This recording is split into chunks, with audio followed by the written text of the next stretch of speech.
इकराम मोहतरम मोहतशम काबिल एहतराम ज़ीबाकार दोस्तों, अस्सलाम वालेकुम। अब जैसा कि आपको पता है कि गर्मियों की आमद है और उसमें हम जो वेजिटेबल ग्रो करते हैं उनके सीड मैं आपको दिखाना चाहता हूँ कि वो आप इस टाइम लगा सकते हैं, परचेज़ कर सकते हैं, नर्सरियों से ले सकते हैं या फिर जो ज़राई मरकज़ है जहाँ पे सब्ज़ियों की सीड आपको अवेलेबल है वहाँ से आप ले सकते हैं। तो मैं आपको दिखाना ये चाह रहा हूँ कि कौन कौन सी सब्ज़ी हैं जो हम लगा सकते हैं। तो हमारे पास पहले ये टमाटर आ गया है, तो ये आप देख रहे हैं कि हमारे पास सारे सब्ज़ियों के सीड हैं, ये सारे दिखाएंगे, ये सारे सब्ज़ियों के सीड पहले, और ये जितने भी हमारे पास सीड हैं ये इस मौसम के हैं। तो मैं आपको एक एक सीड जो है वो करके बता देता हूँ कि अभी हमारे पास ये देखें, ये टमाटर आप इस टाइम ग्रो कर सकते हैं। तो आफ्टर 20 डेज़ जो है ना इसकी आप पनीरी यानी कि सीडलिंग जो है उसको ट्रांसप्लांट कर सकते हैं। कहीं भी ज़मीन में लगाना चाहते हैं, गमले में लगाना चाहते हैं, ग्रो बैग में लगाना चाहते हैं या रूफ टॉप पे आप कहीं भी लगा सकते हैं। तो आगे हमारे पास ये देखें कि काली तोरी जिसको हम कहते हैं, ये स्पॉन्ग गॉड के नाम से इसको जाना जाता है, तो ये आप लगा सकते हैं। और फिर हमारे पास ये सब्ज़ मिर्च है, ये भी आप लगा सकते हैं, सब्ज़ मिर्च, ठीक है। इसका भी मौसम आ गया है। तो ये जो गोल्ड टिंडी है ये अब इसका मौसम भी है, इसको भी आप लगा सकते हैं। तो कुछ चीज़ें ऐसी होती हैं जो आप डायरेक्ट ज़मीन में लगाते हैं, उसकी सीडलिंग नहीं तैयार करते। तो उसके लिए ये देखें, जितनी भी बेलें होती हैं, जितनी भी बेलें उनको आपने इस तरह ज़मीन में लगा देना है। इसकी सीडलिंग नहीं तैयार होती क्योंकि इसको ट्रांसप्लांट नहीं किया जाता। जहाँ पे भी लगानी है आपने वहीं इसको लगाना होगा। जैसे कि हमारे पास गोल्ड टिंडा है, ये भी इसी तरह लगाया जाता है। जो बेलों वाली चीज़ें हैं वो सारी जहाँ पे भी लगानी है एक दफ़ा लगानी है, इनको आप ट्रांसप्लांट नहीं कर सकते। तो अगर करना भी चाहें तो कर सकते हैं। दूसरी ये कि हमारे पास ये भिंडी है, तो भिंडी का जो अब मौसम है इसको आप लगा सकते हैं। तो बैंगन, गोल बैंगन है, ये भी आप इस टाइम ग्रो कर सकते हैं। तो आगे हमारे पास ग्वार फली आ गई है, ग्वार फली आप देख रहे हैं, ये भी आप इस मौसम में लगा सकते हैं। फिर आप हलवा कद्दू, ये जी पम्पकिन के नाम से जिसको जाना जाता है, ये भी आप लगा सकते हैं। तो देसी टिंडा है, ये देखें, ये देसी टिंडा भी आप लगा सकते हैं। फिर खीरा है, खीरे को लगा सकते हैं, ये खीरा है हमारे पास।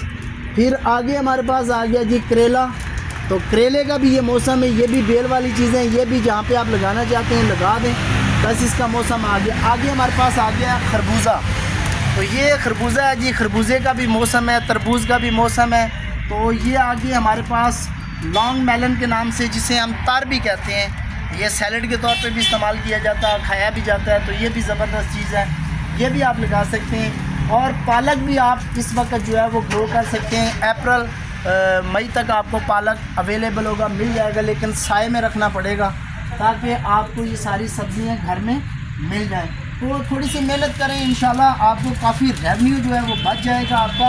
और इस तरह आप घर में काफ़ी सब्ज़ियाँ ऑर्गेनिक उगा कर आप अपने जेब खर्च जो है वो बचा सकते हैं। आपका काफ़ी सारा ख़र्चा जो है वो बच जाता है, लेकिन थोड़ी सी मेहनत करनी पड़ती है।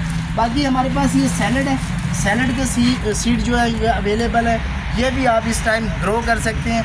आफ्टर 20 या 50 डेज़ में यह आपका बिल्कुल तैयार हो जाता है। फिर हमारे पास आज ये देखिए लॉन्ग बैंगन है, ये भी इम्पोर्टेड सीड है, अच्छा बेहतरीन। आप जब भी सीड का इंतखाब करें तो अच्छा सीड आप जो है ना वो लें और उसको आप ग्रो करें।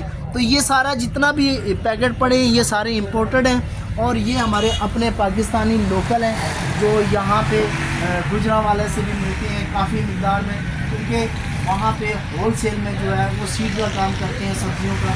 तो ये सारा हमारे पास जितना भी है ये लोकल है, तो ये हमारे पास इम्पोर्टेड पड़ा है। तो उस साइड पे अगर जाएं तो वहाँ पे हमारे पास चाइना का जो है सीड वो भी पड़ा है। तो ये हमारे पास जी चाइना के सीड हैं, ये देखें चाइनीज़ ज़ुबान में लिखे हुए, तो ये चाइना के हैं जितने भी ये सारे। ये हमारे पास धनिया भी है, धनिया भी आप ग्रो कर सकते हैं इस टाइम और ईज़िली ग्रो हो जाता है। ये देखें इसमें हमारे पास फिर ये खीरा आ गया है और खीरे के साथ साथ ये सारी सब्ज़ियाँ हमारे पास। शिमला मिर्च का सॉरी ये भी आपको बताना था कि शिमला का भी टाइम है, शिमला भी आप लगा सकते हैं। तो इस तरह आप जो भी गर्मियों की सब्ज़ियाँ उनको लगा सकते हैं और इस तरह आप काफ़ी सारा जो अपनी बचत कर सकते हैं। आपको खालस ऑर्गेनिक सब्ज़ियाँ घर पे मिलेंगी, ना कि आपको केमिकल फर्टिलाइज़र और पॉइज़न भरी सब्ज़ियाँ जो बाज़ार से आप परचेज़ करते हैं वो लें और उनको खाएं। उससे आपको आपकी सेहत भी मुतासर होती है और आपका ख़ानदान भी मुतासर होता है और आपका जेब भी मुतासर होती है। तो इससे आप काफ़ी सारी रेवेन्यू जो जनरेट भी कर सकते हैं, आप बचा भी सकते हैं। तो इंशाल्लाह अगर वीडियो अच्छी लगे तो वीडियो को लाइक शेयर और कमेंट ज़रूर कर दीजिएगा और चैनल को सब्सक्राइब कर दीजिएगा। तो इंशाल्लाह किसी नई वीडियो में फिर मिलते हैं, तब तक के लिए इजाज़त दीजिए। फ़ी मान अल्लाह।